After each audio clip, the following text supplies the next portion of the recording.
ರಾಘವೇಂದ್ರ ನಾಮವೆಂಬ ನೌಕೆಯಿಲ್ಲದೆ ಜಗದೊಳಗಿನ ಪಾಪವೆಂಬ ತುಂಬಿದ ಕಡಲ ದಾಟಿ ಸಾಧ್ಯವೇ?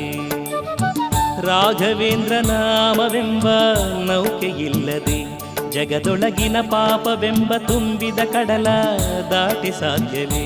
ಶ್ರೀ ಗುರು ರಾಘವೇಂದ್ರ ನಾಮವೆಂಬ ನೌಕೆಯಿಲ್ಲದೆ ಜಗದೊಳಗಿನ ಪಾಪವೆಂಬ ತುಂಬಿದ ಕಡಲ ದಾಟಿ ಸಾಧ್ಯವೇ?